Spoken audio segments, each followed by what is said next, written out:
thank you very much to all the participants in my workshop over the last couple of days. It's been really lovely, and I'm going to miss you tomorrow, like all good events. And I'd also like to thank Veronica. As all of you know, she's one of the most thoughtful and smart and lovely people. And I mean, it just makes such a profound difference to come and know that somebody's thought about where I'm going to stay, who helps me engage with what's really going on, and just make it a really positive experience. So thank you very, very much for that.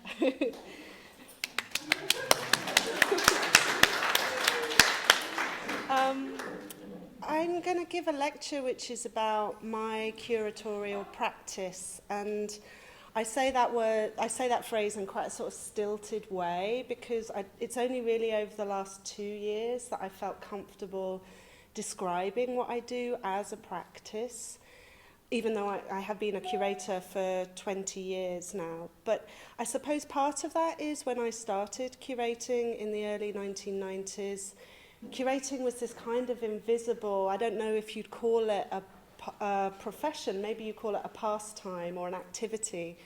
And people would say, when I say I'm a curator, people would say, well, what's that? But by, I suppose, the early 2000s, and definitely by now, I think we all have a sense of what a curator could be. It's a very overused term. I mean, I think you can curate lunch if you want to nowadays. But in terms of it being a practice, I think I wanted to take you through some of the projects that have got me to that point of thinking of it as a practice, and hopefully it is a fabulous advertisement to all of you to make curating part of your practice. To give you a little story about where I started, I've already told this to the students who are in the workshop so that you can ignore this bit.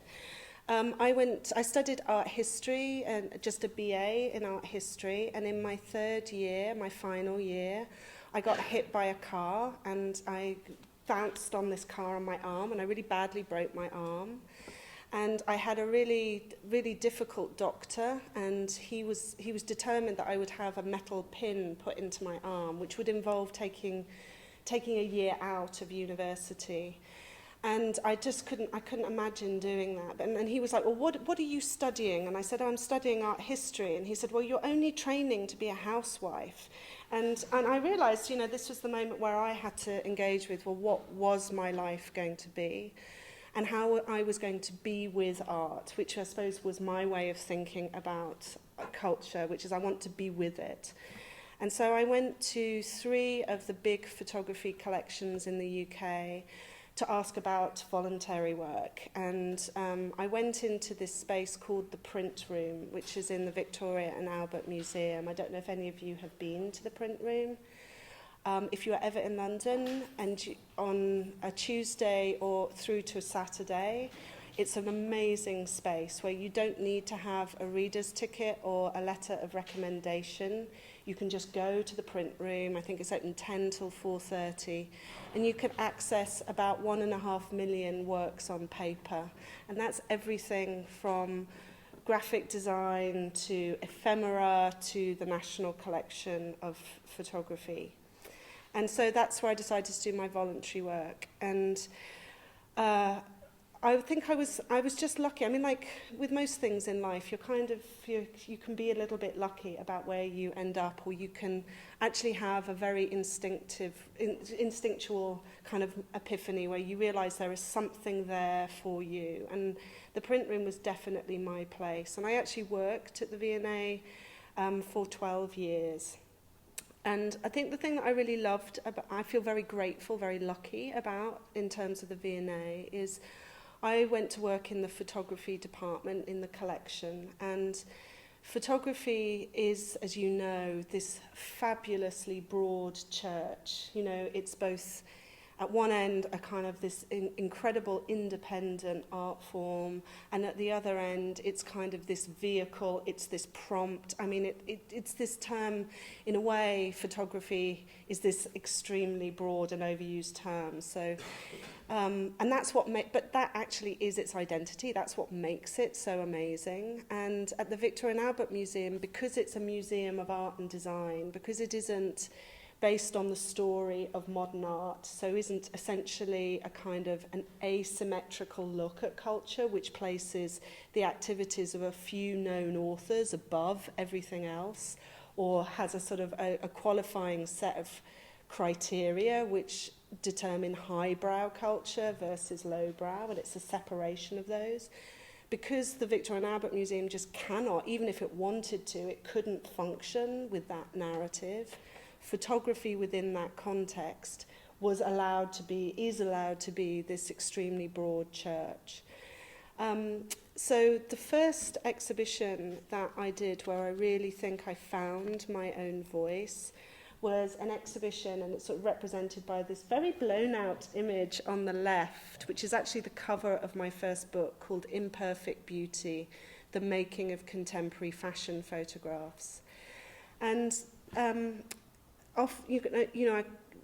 when I was doing this project, which started in the mid-1990s for me, and even still today to a certain extent, people sort of go, oh, why would you commit that kind of career suicide of looking at this kind of somewhat denigrated, lowbrow aspect of photographic practice?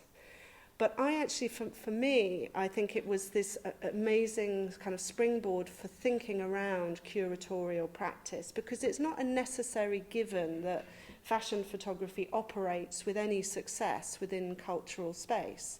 I mean, it wasn't created for museums and galleries.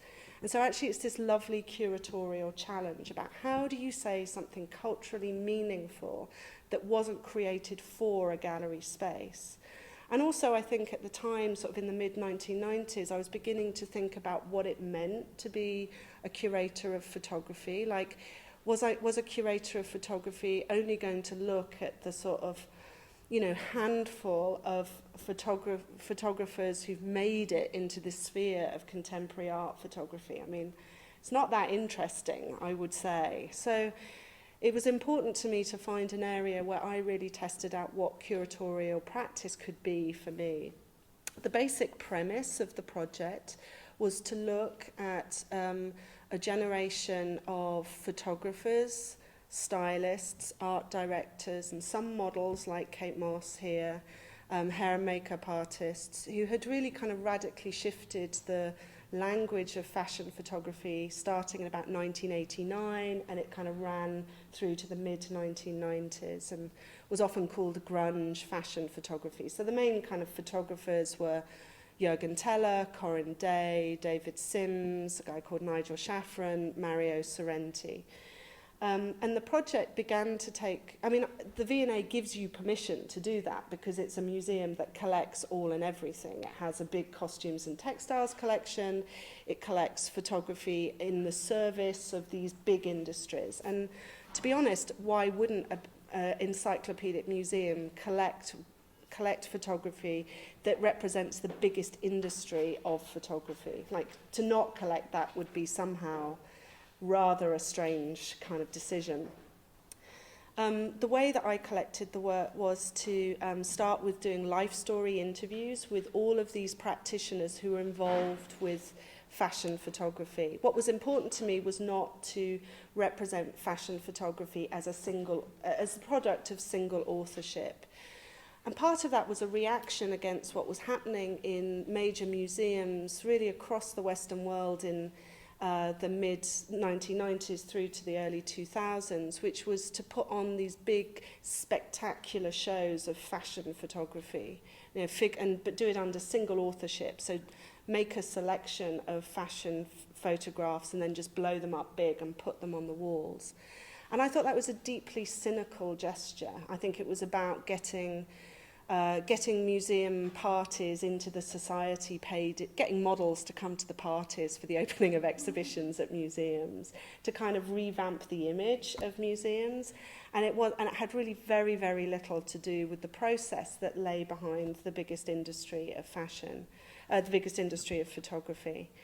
So I started with these life story interviews, which kind of made me think about really how, really this sort of stories which were very, very different from the stories that were prevalent within contemporary art photography. This, fashion photographers in the main still tend to come into photography through apprenticeship. So it wasn't an art school model of photography, which, again, it seemed really interesting at that moment, just when the art school began to be the centre of photography as art, as photography as culture. This other area, this very different trajectory. And then the exhibition was an exhibition of 30 sections, which were authored by photographers. Some were by stylists, some were by art directors, one was by a model, which basically kind of took you through, I don't know how to turn that off, sorry, that sound, but it basically took you through all of these different perspectives and all these ideas of shared authorship that underpin fashion photography. I think for me, the reasons that exhibition was my first one where I felt it was me was that it was a show where I was really trying to input into an existing discourse. I was really trying to say something that was a contribution to the cultural understanding of this field of photography. And it was also an exhibition which had to be an exhibition. Like, it wasn't better as an article in a learned journal, it wasn't better as a TV programme. It actually needed to be a physical exhibition within a cultural space for you to kind of get that kind of gravitas of just thinking through this process of fashion photography.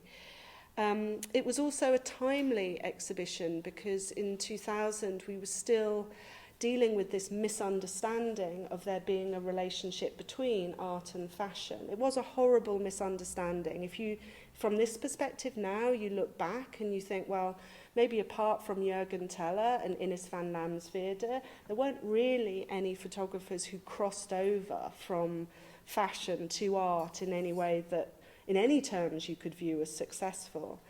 And part of that was because in the mid-1990s, as you know, in contemporary art photography, probably the most prominent and commercially successful form of art photography was the constructed photograph, so the directorial mode. Think, Gregory Crewdson, think Jeff Wall. So at a time when the actual act of taking a photograph was this culmination of casting and making a set and lighting and, performance and all of this, which has a kind of basic resemblance to the way that you might organise a fashion shoot. And there was definitely more than one person on a Jeff Wall or Gregory Crewdson set, so it had the same kind of group of people producing the image. But that, and again, it's like a horrible misunderstanding that because this kind of looks like that there is a direct relationship. Because, as you know, fashion photographs and independent art practice are produced for very different reasons. And I think the other reason that it marks the beginning of my curatorial practice is that it has a sort of quality of low cunning. I knew that the museum, the V&A at the time that I was working for it, was the beleaguered museum. It was a failing museum. And, that the people in control were just desperate for kind of ways to get people into the museum. So I said, I want to do a show which is about the two sexiest words in your vocabulary, fashion and photography. And everyone's like, yeah, sure, do it. I mean, we won't give you much money, but yeah, do it. And so, and I think that often has something that I see coming up again and again in my practice, that I often do better when it's a situation where the expectations are really low, or there's a sort of indirect interest in changing things or doing things differently. Like, I couldn't imagine working for a place like the Tate, which feels like the Starbucks of art, where it's very clear what the message is and everything is directed to that message. I think I would panic. I wouldn't know how to make things. The second part of the slide is the front cover of a book of an exhibition I did about Guy Bourdin, who some of you might know, who was a fashion photographer, a French fashion photographer who, through the 1970s, shared the well of French Vogue with Helmut Newton. The two of them every month were like competing like these two big egos in the well of French Vogue, which was the most exciting magazine that you could publish in the 1970s. And for lots of reasons, really practical, he died in the early 1990s, and he died having not paid his taxes for many years in France. So his estate and his archive was held. And then about 10 years later, so the early 2000s, his son gained access to it. So this was the opportunity to do the first museum exhibition of Guy Bourdin. And Guy Bourdin was a complicated character, to say the least. And one of the reasons that the main reason he hadn't done any exhibitions or books in his lifetime, unlike Helmut Newton, who really got that whole thing going in the early 1980s with coffee table books by commercial photographers, was that actually he was the master of the context. And the opportunities for him to do his own thing in cultural spaces and to produce the kind of book he wanted wasn't really available. People only wanted to reproduce his fashion book in books and, turn his fashion pictures into framed pictures, and he wasn't happy with that. I was telling the workshop group that when he was offered an exhibition at a department store in Paris, he said he didn't want to do an exhibition of framed prints. What he wanted to do was install naked models in high-heeled shoes in the windows, and at a certain point the windows would smash and the models would run down the street. Which, it's very much what a fashion photographer would do, but, in a way, like, he wouldn't have had any problems if he'd been working in the 2000s. Somebody would have, Hermes would have made it a special project, or Vuitton would have made it a special project. So he was a man ahead of his time. The exhibition was like this. By that point, I could get quite a big budget to do an exhibition at the museum, because it was like expected that people would come to the exhibitions I was curating. So I had this magnificent budget, and I really went to town with the space. It's heavily designed. It was a really sexy exhibition, which in itself was quite an achievement, to turn an institutional space into something where you just become this kind of absolutely complicit in your voyeurism. Like the walls were chocolate brown, like you wanted to lick them. They were so beautiful, kind of thing. And I raise it as, so in one way it was one of the high points of my curatorial career, but actually I also knew once that exhibition opened that I didn't want to carry on just always maintaining that benchmark, always, I can't curate an exhibition unless I have a budget of, with six-figure budget, or being the curator who produces the kind of high production shows. Like, I have no interest in kind of keeping the same dynamic going. I think that's the loveliness of being a curator, is actually this character of a curator is one where you can sort of shift your ego and shift your identity depending on what the investigation is. And also there was that really doesn't work, so I'm going to have to read that to you. Also there was something much bigger and something that was becoming really important to me that was happening, which was the burgeoning concept of photography as contemporary art. I mentioned that I started my career as a curator in the early 1990s, which was exactly the same point that this concept of photography as contemporary art really went global. If you think 1992 was the first year that Nobuyoshi Araki and Nan Goldin had internationally touring shows, it shows you, you can hardly believe that there wasn't this thing that was, a well-established concept. And I was also struggling with how, as a curator of at an encyclopedic museum, i.e. a museum that's supposed to sort of collect en masse rather than, in a limited way, how you could represent this kind of burgeoning idea. And so the equation, which is a little bit blown out here, was me thinking this year about how you could have collected photography as contemporary art in an encyclopedic way just in the UK. So at the moment there are 115 MFA courses in photography in the UK. And if you think that maybe a fifth of students graduating with the MFA actually become independent contemporary art photographers, that's about 5 students per course. And if you think it takes respectfully 2 years to produce a body of work, anything less seems like you're not trying very hard. So it's like every 2 years you get body work. then that starts to be quite a number. If you say, okay, well, maybe every other body of work is truly amazing and you'd be proud to have it in a museum, so it's not every body of work that counts, maybe it's half of those.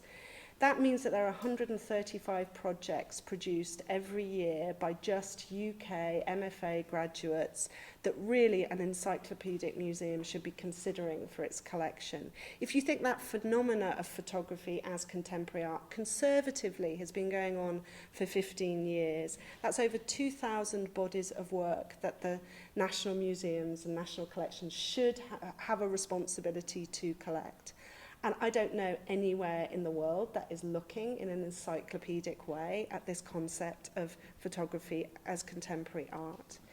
So, I needed to find another way to start talking about this subject, this international discursive subject of photography as contemporary art. And that came to me in the form of an invitation to write the Thames and Hudson World of Art book, The Photographer's Contemporary Art. And I don't know if they're so big here, that series, but they're super big in the UK. And when I was 16 and I was studying, I had my art A-level and I needed to know what pre-Raphaelite art was. I bought the World of Art pre-Raphaelite book and I read it the day before my exams. It's that kind of series. It comes in really useful at a particular point in your life where you just need to get a grasp on an art historical subject. It's a series that's been kind of published since, I think, the 1930s is when they began this series. And as is often the case with me in life, I was the second choice to write this book, which is, actually now, it's not particularly flattering when at the time, but now it's a really nice thing. It's a very reassuring thing to know that, you don't have to be first choice in order to be the right person to do the job. And I had no idea, because I'd only got a BA, I had no idea how to write a long text. So I kind of treated it like a curator would. I started with the pictures and I started with the artists I really believed in and created this impossibly large exhibition of the work of 220 artists. And there were certain things I knew that I wanted to do in terms of my interpretation of the subject. And first of all, I didn't want it to be a useful guide to the market for contemporary art photography. Yes, those kind of handful of extremely well-known, well-positioned artists like Andreas Gursky are in the book, but they're not kind of represented as sort of the top of this pyramid, like the kind of point of success.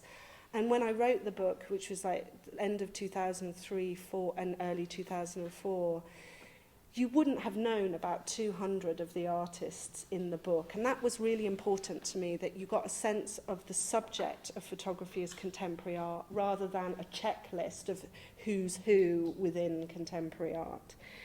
I also knew that I had to make sure that there were as many men as women in the book, because also what we were seeing within MFA programs in particular internationally is it was mainly women who were responding to this idea of contemporary art photography. And so I wanted it to be an even match of both. And I also knew that the themes weren't going to be kind of formalist modernist themes, like it wasn't genres in photography, like the still life or the portrait, etc. It was more these chapters which was more about approaches and motivations to make work. So there was one chapter which was on kind of autobiography, so the rise of the sort of confessional camera or the diaristic camera, which was a big aspect, as you know, of contemporary art photography. Or the beginnings of the rise of the relationship of photography to sculpture. So this predominance of photographing the absence of something, or to photograph the unconscious acts, like the way that we sort of prop and put things up into sculptural forms. And so it was, in a very human way, it was thinking through what the motivations behind contemporary art were. The book is now in 10 languages, but I don't think it's in German. It's not a very German kind of approach to art history, I have to say. It's not academic. And it sold 100,000 copies. So it's been, I think, for some communities like somewhere like Japan, I've just been there, and they call it the Bible, which was a bit disconcerting. What was disconcerting is they thought it was a picture of me, that I'd put a picture of myself on the front cover, and they were going, "You're not blonde." You know, I'm not blonde. And I think one of the reasons, I have to be honest, the two reasons that I think it's been such a successful book is, one, it's really cheap, and the second is that I thought it was the beginnings of this discourse, sort of surveying this field of contemporary art photography, but actually there haven't been so many books that have come after that have done that. And the monograph seems to be the main published form still for photography. I think that's, for all you young enterprising people, I think that's a missed trick. I think there is definitely a gap in the market for much more collective and summarising looks at photography. The next project that I'm going to jump now to 2007. In a nutshell, the sort of what gets me from Photographers Contemporary Art 2004 to 2007 is that I leave the V&A. In 2004, my lovely boss, Mark Hayworth Booth, who'd run the photo department since the year that I was born, he retired, and I think the assumption is that I would just take on the job. And I realised that actually what had happened in those years with projects like Imperfect Beauty and Photographers Contemporary Art is I was at a stage where I was really just manifesting ideas. And what happens when you take those more senior positions in museums is you've literally lost 50% of your life to stuff that has nothing to do with anything that you are interested in. So I just wasn't ready to kind of take that kind of job and do it responsibly. And because I began my life in a museum, I am a real proper public servant. Like, I don't want to take the piss. I don't want to be a bad public servant. I actually need somebody who's really dedicated to managing a collection and a department. And because of this issue that I couldn't find a way of reconciling what was happening within contemporary art photography and what we were actually collecting at the museum, I think I just thought, this is the watershed. I need to go and find other ways of living my life and being with photography.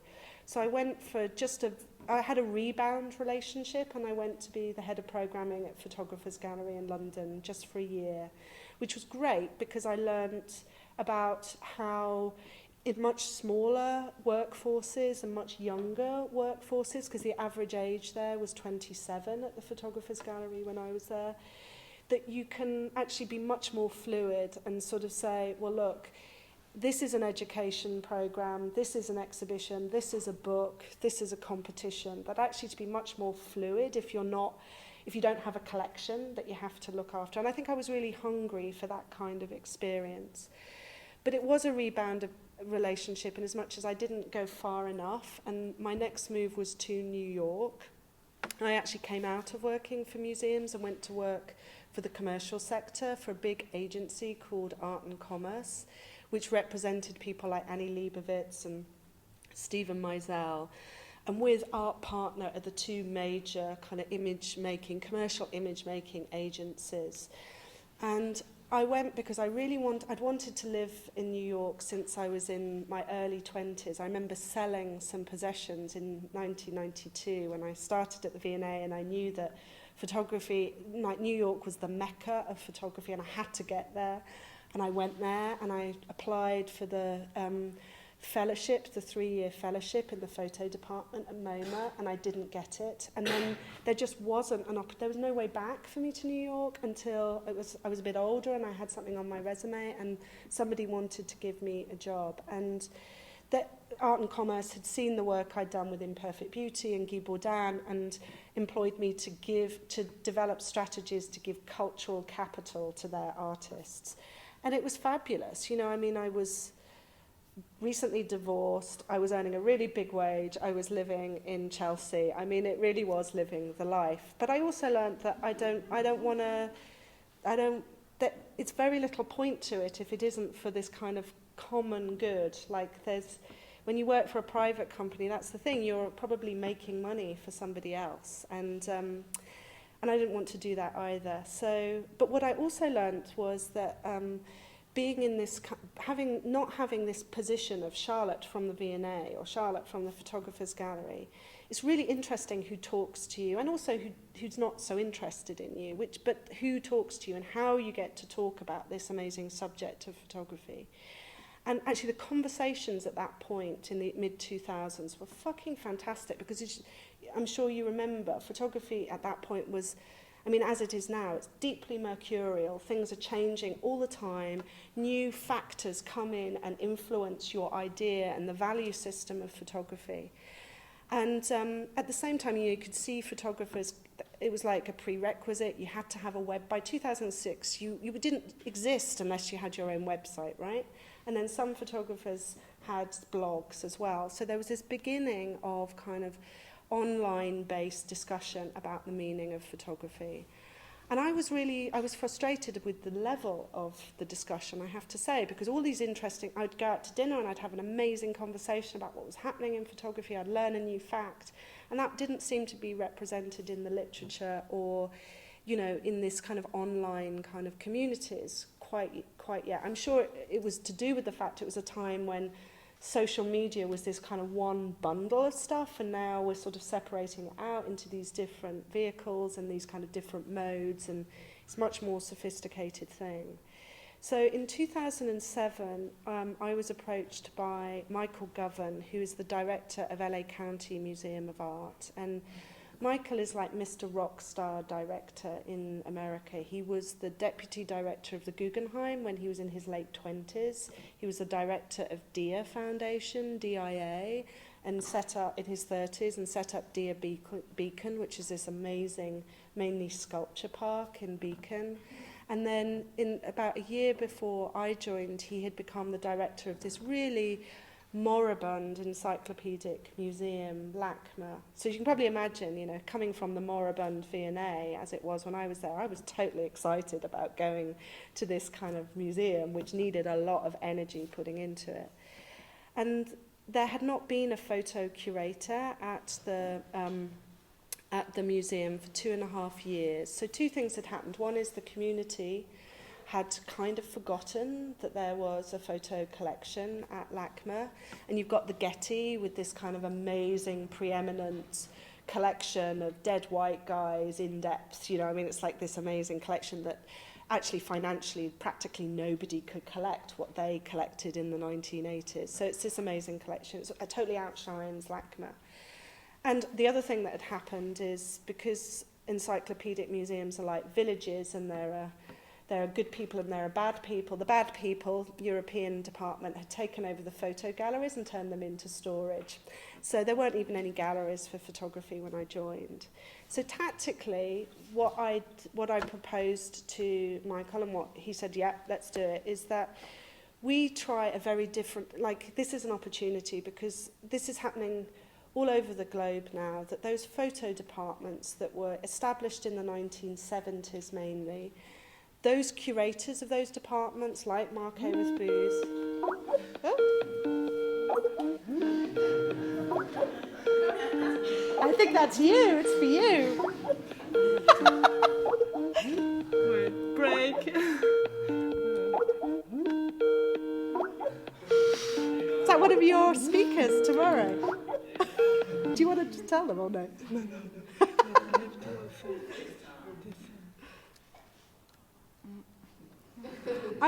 You see, Veronica speaks so good because she's organising this amazing event for tomorrow night. And she's like organising my bloody PowerPoint. It's incredible.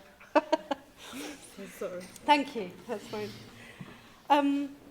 Anyway, to cut a long story short, what I did was say, I'm not going to take back or demand the photo galleries back from storage, because, of course, they weren't the best galleries in the museum anyway. They were the corridor on the way to the restrooms, as photo galleries in big museums often are. And instead it was like, you've got to put photography twice onto the temporary exhibition programme every year. And just like, the war is over. It is an art form. And it's a really cheap art form to show regularly. So just like, let's just pretend the war is over. And it'll be really interesting to see what other departments do as that sort of replacement or non-replacement of those first generation leaves. Like, is there a necessity for a separatist history of photography within museums? Is that the most pertinent thing that we could do? But on the other side of it is you know, I wanted to create something for this amazing community of photographers in Los Angeles, and that was to have a real and I think relevant relationship with them. And in part because we didn't have the collection, which was like the reason to come to LACMA, although we did collect the collection for $23 million while I was there. That is the collection to go to LACMA to see. But what I really was interested in was creating a sense of our relevance, of being this kind of safe intellectual space to talk about these emergent issues in photography. And so the project that really did that for me was called Words Without Pictures, which was essentially a website which was designed by David Reinfurt from Dexter Sinister, which is a design company in New York, who is awesome. And the project is a website with words and no pictures. So this was me saying, look, I don't like this kind of self-congratulatory behavior online where people send links to each other's photos and everyone goes, hey, that's great, look at my photos. Like, that wasn't what this site was about. It was about people who were willing to write about emerging issues in photography, and really sort of stand up for those and kind of put ideas out there before they're heavily researched or received wisdom. So we had 12 essays. Some were like written by artists who'd never written an essay before, others by academics who wanted to write in an intelligent but not an academic way, not an over-referenced way. And each month you had one essay on the site. Like we archived, you could get hold of PDFs of the things that had happened before, but actually the debate online was about one subject per month. And we had 3 readers read the essay before it went live and then post a response to it, really thoughtful responses. Because what I wanted to do was set the tone for the behaviour of the online discourse, which was not bloggy, it's not smart arse, it's not short. So we probably only had a post about every 3 or 4 days, but when someone posted, like a random stranger would post 1,000 words or 1,500 words, and they were beautiful and they really moved the subject on. And I wanted it to be a project that was really, there wasn't this sort of pecking order where we put academics or rock star artists at the top, and then depending on where you fitted within it, you were either supplementary or kind of complementary. And actually, so a student could respond to an essay by Se-Chung Leong, and that was like part of the discourse. But the rules were you did it in a really thoughtful way. Within 3 months, we were having educators, mainly across the US, write to us and say, can you just tell us all the subjects that you are dealing with? Because we can't find the books for this, but these are the subjects that we want to discuss in class. So we knew we were onto something. And then on top of that, we were doing live events to go with it every month. We'd book the small, about 140-seater auditoriums, and we'd have these debates on the subjects which were kind of coming up in the website. And I think it was to do with the nature of Los Angeles, like the critical mass of that artistic community is the art schools, it's not the museums, and it's not the market. And so discourse, it's a very conversational city in terms of artistic practice, but also it's a very conversational moment within the story of photography as art. Like, I don't think you're going to read it in an academic tome. It's going to be... critical literary theory, I think, has really understood this, that 10 years ago you'd put theory and personal experience almost at the 2 ends of the pole. And actually, because of the rapid changes and all of these kind of mitigating circumstances that affect our understanding of photography, actually the 2 things have to come together. You have to use both those moments in your life, the biography of this changing form, as well as your intellect and your criticality. And that, I think, is what we essentially did by creating Words Without Pictures. It is about your gut, and it is about your instinct, and it is about your experience, and it's about being critical and intelligent about what is going on. The book, we then gave ourselves a month to edit a 500-page print-on-demand book. So we used print-on-demand as a way of just getting this book out. And then 3 months after that, Aperture contacted us and said, we'll do the offset version. So it then went into sort of what was then just on the cusp. So instead of It's boring, but I find it geeky fascinating. Instead of doing a set of plates and printing the book, it was just economic enough to web press the book, so use a PDF or a Quark file to print it, which means that the book never has to go out of print, because, you know, if in 2 weeks' time you realise that your international sales, you're running low of the book, you can just then turn the web press on, and also it means you don't have to print 1,000 copies or 2,000 copies economically. So the book, actually, we thought about its distribution very much at this particular moment. A project that I think has just started, which I'm really proud of as well, is called eitherand.org. I don't know if anyone's found it yet. It's the guest editors this year. The first guest editors are a group called PH, which is a group of young educators and PhD candidates in the UK, self-formed. There's about 30 of them. It's the first time there's been 30 PhD candidates in photography at one time, I'm sure. And for me, they represent a fresh, like the first wave of photography as part of digital humanities. They're thinking about the history of photography, which is in a way that's entirely informed with what's going on within digital photography. And so they essentially guest edit. The museum, which I was working for, the National Media Museum, has paid for the site and owns the framework, but it isn't allowed to mess with the editorial development of the group. And I like the title because it feels like it is an either-and moment rather than an either-or moment, that everything's at play. You know, making an analog print, and working with, you know, data visualization, that's all at play, or the MP3 and the vinyl record. Like nothing, we didn't have that Armageddon that we thought we might have in the mid-1990s where analog creativity would just disappear. Actually, there's this really nice either-and moment that we're in. Another project I want to flag up, which was really important to me, was this work with Shannon Ebner, who's a contemporary artist. She's in her early 40s, and by the time I got to work with her, you know, she'd already been in the Whitney Biennial. She's with great international commercial galleries. You know, she was shown at Frieze this year and all of that. So the question really was me is she's a great artist based in Los Angeles that the Los Angeles County Museum of Art should support. But how do you meaningfully support an artist like this? Because museums typically give their project spaces to artists like her. And they're small spaces with bad carpet. I mean, like, there's nothing in it really for her as a sort of experience of doing an exhibition.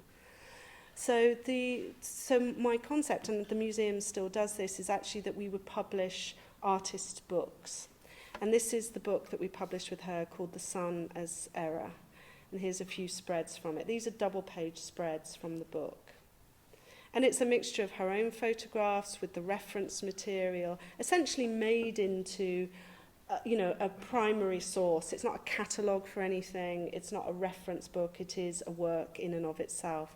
And interestingly, like it kind of reiterates itself again and again. You can see it informing her work moving forward, her bodies of work. But she and the designers, Dexter Sinister, have also done a pirate version of this book, which actually just takes these single-page calibrations, and it's printed on newsprint. So it sort of clearly it wasn't. I just know it was a meaningful contribution to her creative life.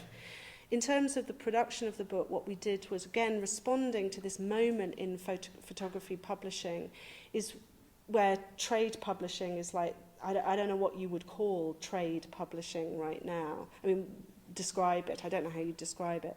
So we just printed 1,000 copies of the book, which is low if you were working on a trade figure, but it's actually very real. So 100 copies for Shannon, 100 copies for the designers, 100 copies for my department.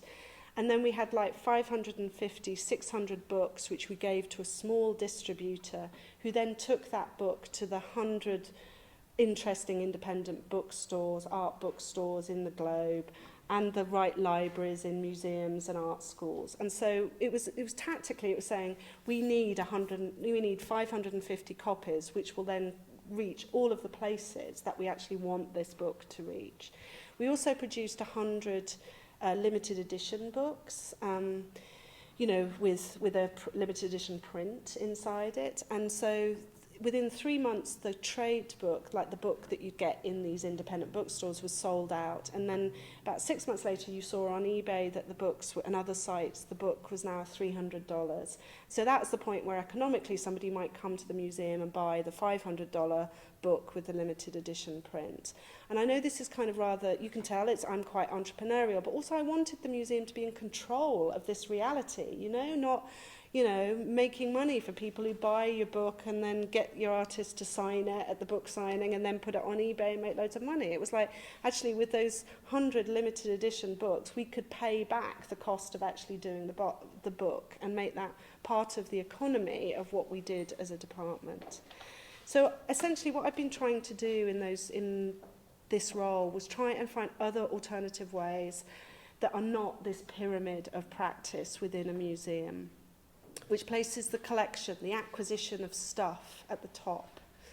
And this has a profound effect on what it means to be a curator within a public institution, because then you kind of move between being a key holder to, you know, like a housekeeper, to being this apparently somebody who's supposed to be extremely sentient to creative culture.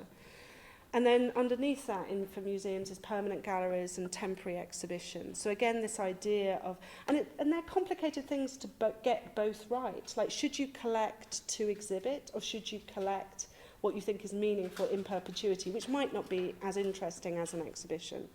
So then that's a double confusion there. And then things like learning and publishing and live events are often seen as these kind of lower grade, these complementary activities that you do. And my experience at the Photographer's Gallery, but also my sense of kind of what's the most meaningful kind of paradigm for a museum to have, was just like, this is not the right paradigm to represent creative culture right now. It's not going to work for what is happening within culture. So I moved away a little bit from photography to think around my own curatorial practice and response to this moment. And one of the projects that I love, that I will always love, and I'm very glad that I got to do, was a project with Machine Project called A Field Guide to LACMA. And basically, Machine Project is an set up about 8 years in Los Angeles. They have a gallery, which is a storefront in East LA, and it's been a safe physical and intellectual space for a lot of performers, artists, thinkers, poets, musicians, to try out, test out new ideas. And it has a kind of audience who really want to go on that journey. Like, they're not going to Machine Project to have this super polished museum standard performance or lecture. They're going there to be kind of part of that moment just before it becomes polished, where an idea is a little bit raw. That's what they identify with.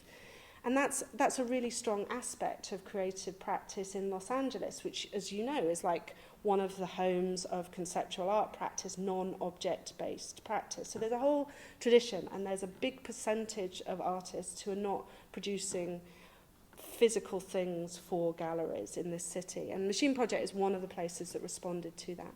So the question was, what could Machine Project do in partnership with LACMA, which wasn't about sort of museumifying what Machine Project does, nor in fact sort of denigrating this kind of vast, big, contradictory 20-acre museum called LACMA. So I worked with the founder, Mark Allen, over the course of 9 months to create this one-day event, which was essentially 60 artists and performers taking over the campus. And so I'll just show you a few of the projects. So one of my favourite is in the modern galleries, these very sleek new modern galleries. On the right you see a painting by Sam Francis. And on the left is at the end of the day when floral artist Holly Vasecki has kind of enacted this painting, the Sam Francis painting with flowers. And each flower was in a little phial of water and goes into this canvas. So there was a real beauty during the day to actually sort of enacting or kind of acting out this action painting by Sam Francis. But also this lovely play between the sort of hardness of the gallery, of this modernist gallery, and this kind of masculine sort of nature of this gallery with this very kind of consciously feminine thing of the floral arrangement. one of the prompts for this was as I look back into LACMA's history, and really up until the early 1990s, until really the beginnings of super confident contemporary art, the ladies who lunch, who go to LACMA, used to make floral arrangements in the galleries in responses to works of art. So it was kind of like embedded in the museum's history that this kind of thing would go on. And at the end of the day, we realised that the canvas was too heavy to lift out of the gallery. So we had to take the flowers out. And then we decided to give the flowers to visitors. So there was this, it just turned into like this great wedding reception or this great peaceful protest march, and the smell of the chrysanthemums wafting through the museum. Another project was we had a composer actually commission performers to be in the 3 elevators that were next to each other in one of the buildings. And so you'd have these amazing moments where like you'd have drummers in an elevator that was sort of going up through the museum, the doors would be opening, and suddenly, even if you were like totally involved in one gallery, you'd get this sense of like this army coming towards you. Like there was this real good way of sort of locating you within this vast, quite anonymous building. We had many resistors in terms of the curators of the permanent galleries, and probably the most resistant were the European paintings galleries, probably feeling guilt at taking away the photo galleries in the first place. But we had asked them, one of the projects we wanted to do was they had a Gothic arch built into the wall of one of their galleries, and we wanted to have a speed metal guitarist do a 1-minute speed metal concert on the hour, every hour in this arch. And they were like, no, absolutely stupid idea. And they were very, very worried about having too many people in the galleries, which was an amazing thing maybe from the outside to think of, but that's how institutionalized institutions can get, and how institutionalized institutional curators can get. This kind of, it really messes with their heads that somebody would come to their gallery and not take the narrative that they have curatorially put up in their gallery and have a different experience.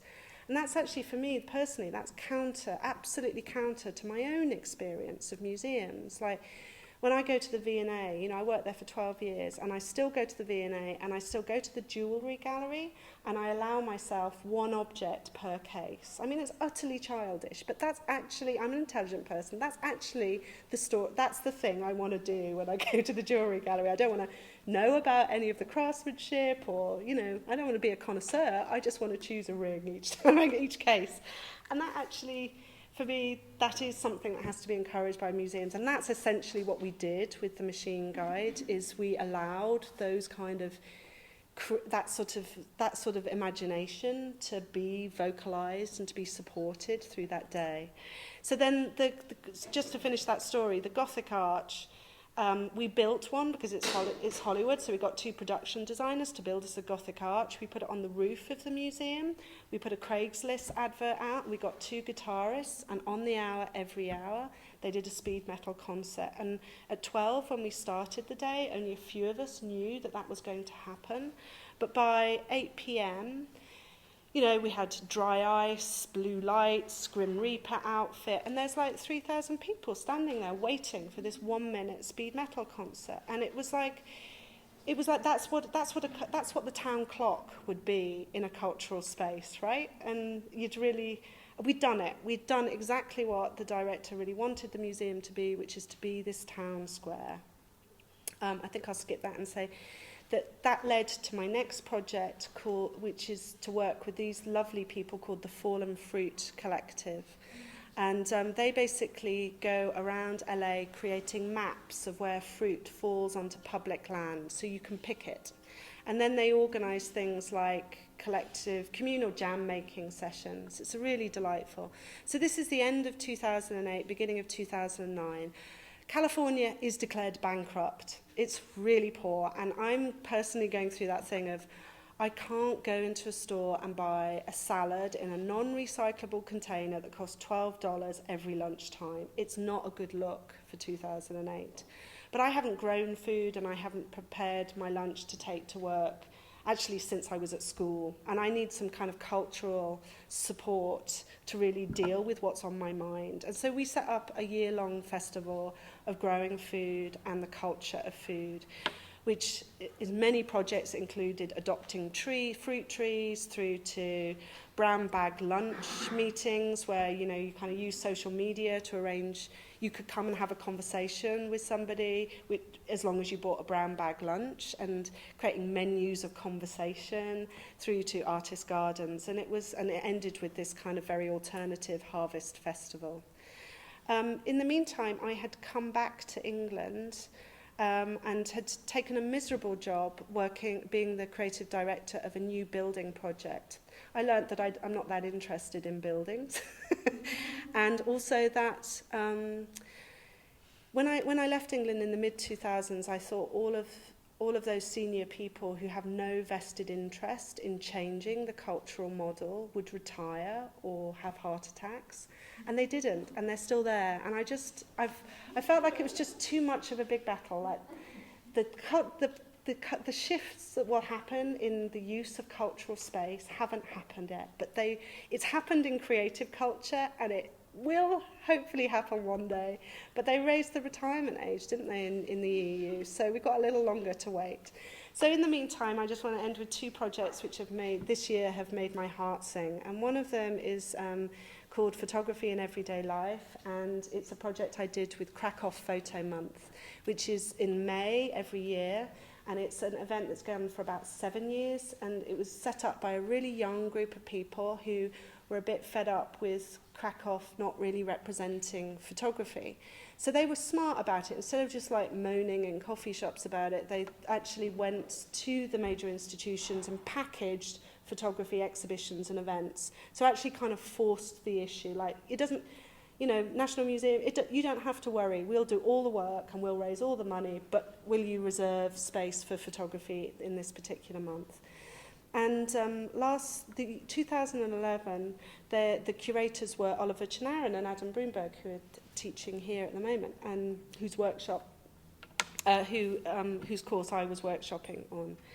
And they did an amazing job, project which was all about the use of aliases by artists in their practice. And it was very critically well received, and it was in Frieze magazine and Art Forum, etc. But then the Photo Month team sort of took a step back and said, is that really where we want to head? Do we want to do our own version of a contemporary art, mainly photography and video, but a contemporary art biennale? Because, of course, as you know, I mean, you could be on the road every week of the year going to art fairs and biennales, you know, at the moment. So they felt that actually what they wanted to do was something that was locally meaningful, that was really about people in Poland, people who are interested in photography in Poland. So they restructured it and said, okay, we're going to do exhibitions mid-career and lifetime surveys of Polish photographers who've never had that, and produce books to go with Photo Month. We're going to show exhibitions which haven't been shown in Poland. So they did a really amazing Rodchenko exhibition this year. And they had one space, the Kunsthalle, the Bunkerstücke in Krakow, which was a space that was free. And they asked me to curate something. And I didn't feel like doing like international curator and author gives you the hot ticket, to, you know, the hot picks for contemporary art photography. I just wasn't in the mood for that. So I asked if I could be a mentor curator and help them shape a series of projects that would be kind of publicly announced within this space. So for 9 months we met in Krakow and in Warsaw with photographers, educators, academics, historians, and talked about what were the initiatives that we would use this space for. And the title of the piece, Photography in Everyday Life, is the title of the photo manual, which was like the way that you learned photography in Poland. And it was a manual which kind of every time there was a regime change or a slight political change, the introduction would change. So the part of the exhibition was talking about this. And of course, photography in everyday life within these kind of very restricted regimes meant they couldn't really talk about the use of photography in anything but anodyne ways. So it couldn't talk about photography as a vehicle for social change or, you know, as photojournalism. So it's a weird book full of these anodyne photographs that look like Christopher Williams photos, like they're weird still lives or kind of strange kind of performances. And on the back wall in Polish are written quotations about what the definition of photography. Again, for a Polish audience, it's absolutely hilarious that these things could be said because they avoid these central issues of photography as as a tool of activism or social change. So these are some installation shots about sort of day 7. It was like a 6-week, I think it was 6-week exhibition. So things are beginning to happen in the space. So here, a new gallery called New Rahmen, which is like 3 young people who set up a gallery in their living room, very, very typical in Poland. It might be here too, but it's just one of those moments where the idea of the living room gallery has really come back in a big way. And they invited people to bring in old magazines and old books and illustrations. And then there was this kind of like this ongoing workshop of doing fanzines in the space. They had a Xerox machine and things were just being made. One section which was like missing pictures, where you were invited to write or draw photographs that were missing. And that ranged right from people writing about photographs that they believed, either that they felt was censored out of the history of Poland, through to pictures, personal pictures that you regret that you don't have. We created walking tours of the city, so these photographs waiting to happen. You go off on a walking tour, you come back in, print out and make a postcard, buy a stamp and post your postcard. There was a great section of where the curator of the National Photography Collection selected 50 iconic images of Polish 20th century history, and then visitors could vote on which were the most iconic. And the kind of conversations that seemed to be happening around that section were just phenomenal. I mean, it's still in many ways a super closed culture. There was an internet cafe where you could use it, but all of your image searching, all the images that come up in your searches were then printed out, and then an artist and then a group of artists created this amazing sort of fungi or mould across the walls and the ceilings of all of these images. You could be a critic of the exhibition, but you had to be between the ages of 7 and 11, and you came in and you created, and so often the pictures that were sort of closest to your heart were the things that you liked, and the things closer to your bottom were kind of things you didn't like. There was also a whole wall, like a sort of like 15-meter wall, which was a blackboard, and which was like writing a history of photography as social change. And that would depend on which educator or which group came in that day. That history was like shifted up and added to. So there was this like kind of collective history of social change. And for me, the real importance of that was as I was getting to participate in this much more kind of holistic and I think much more generous model for how cultural space and kind of cultural work could operate. And this is just my own thing, which I sort of pin above my desk. And what I like about this is it's pretty obvious to me where I came in on this, which is as a curator of exhibitions and somebody who publishes text. But actually this kind of model means that all aspects of thinking about photography are open to me, and also you can come in at any point. So this is just as relevant to an artist as it is to an academic, as it is to a curator. And finally, I'm just going to show you a few pictures from a show which is up at the moment, which is the main show for the Daegu Photo Biennale in South Korea. And it's a show called Photography is Magic. And I think because I'd been working on a building project and not creating a physical exhibition, I was just desperate to curate a physical exhibition. And they offered me a sort of like a 2,000 square meter space, which was amazing. So there are 10 rooms to this exhibition. And I think what it also offered me was a chance to do something which was just to express this wonder and joy that I feel about photography, but I also think is very much present in contemporary practice. The war is over. We've won the battle. Photography is an art form. You don't have to start at the beginning of the history to understand what is going on right now. It has that kind of confidence and that independence, which means it just is. And I realised I hadn't ever done a show which is like, I'm not even having that discussion about whether it's art or not, or whether it's photography or not. In terms of, the photographic, this is the absolute magic of it. So here's just a few slides. This is an installation by Carter Mull, who's an American artist. And on the floor, you see these metallic sheets. There's 1,800 of them. And they're stills from a 1-minute iPod advertisement. And all of the reflections that you see on the walls and the ceilings are actually these reflections off these metallic sheets. And so this is a first room, and you just walk in and you walk across this installation. There was a lot of work within the exhibition, like this room here, which was about the relationship of photography and sculpture, and not just the idea of sculpture in photography, but also this kind of almost like separation out, or this kind of relationship between the two, literally between the two. This is by Arthur O. And it's a series of kind of small, hand-rendered, weird little sculptures, and his photographs, which are these very conscious kind of reiterations of modernist mid-20th century landscape classic American photography a la Ansel Adams. And there's a sort of strange combination of the sort of linear abstraction that's going on in the black and white photos with these strange sculptures. And that was next to Matt Lipps, again an American photographer who kind of basically creates these amazing sculptures out of mid-century photo magazines, and then reanimates them essentially through photography. And that was next to the wonderful Swedish artist Lotta Antonsson, who uses her own photographs but also found photographs. And it's so much the photographic act is in this kind of placement and the gesture and the movement.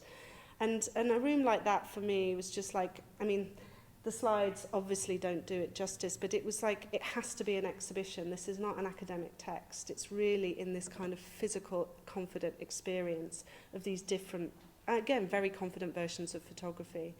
Here's another room with the artist Sarah van der Beek, whose most recent work, which is shown here, is a series of small black and white photographs of her collaboration with some dancers in Baltimore, which is where she's from, wearing white kind of shoes and leggings. So there's this kind of geometric pattern. And then these kind of cinder block sculptures, these painted cinder blocks. And there's something in the kind of the industrial ratio of the cinder block and the industrial ratio of this classic analog photographic format and the classic museum black frame with a white top mount that really just works beautifully together. There's a young French artist called Marie Angeletti who's just graduated from the Royal College of Art. And again, I can see within her work this a real departure. Like instead of, I mean, obviously her work in this references what happened in the 1970s and kind of semiotics and the use of found photographs. But actually, it's a combination of photographs that she's made and found photographs. And there's this terribly mannered way of creating distances and sequences along the wall, which feels really quite different in the set of values that are at play from what the conventions that she's calling from. And that was also within a room with an artist called Shannon Ebner, who I mentioned, who did the Sun as Error. And this is a series of kind of broken signs, you know, stop, go, walk, don't walk. And so there was like a whole room of this kind of, almost the way in which this photographic signage is quite a sort of broken, and as a result, kind of not at all straightforward, artistic kind of form of expression right now. And then the final room I'm going to mention is one which was like the happy room, and it started with Jason Evans, who's a British artist, and he creates these quite sort of elaborate, colourful sets. And the photographs are called photographs of sculpture. And then on the right, you have sculptures for photography.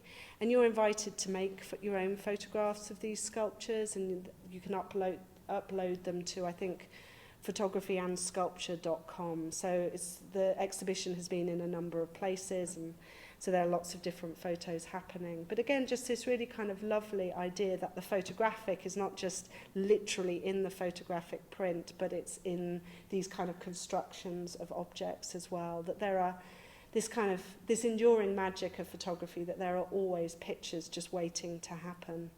And I put that in a room with two artists, Sebastian Bremer and Charlotte Dumas. Sebastian Bremer takes family photographs enlarges them, and then often does these kind of quite elaborate, in this case quite simple and joyful, paintings and drawings on top of, pointillist drawings on top of the photographs. And Charlotte Dumas is very well known for her amazing, astounding portraits of animals. And what I asked them, it turned out that they had actually known each other for 20 years. I didn't realise that when I asked them if I could actually mix their work together and actually create a sort of a rhythm, almost like a Ronnie Horn like rhythm through the room of their work, and they were open to that. And it just, again, it was like this really sort of joyful sense of how heartrending and how full of wonder photography can be in a very unreconstructed way, essentially. And the room was kind of completed with a minor body of work by Paul Graham called Film, which are these series of details of the film stocks that he's used over the last 30 years.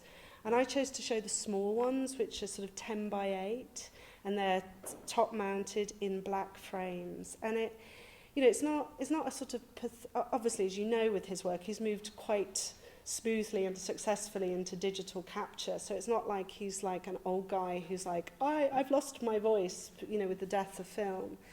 But there's something which is very romantic and a kind of eulogy to this language, which no longer is default. It's like they're photographs which are a bit like hearing the hiss of a vinyl record, you know, and that sort of sense of this being the first moment where you can really appreciate this inherent, unreconstructed magic of photography. And that's it. Thank you very much.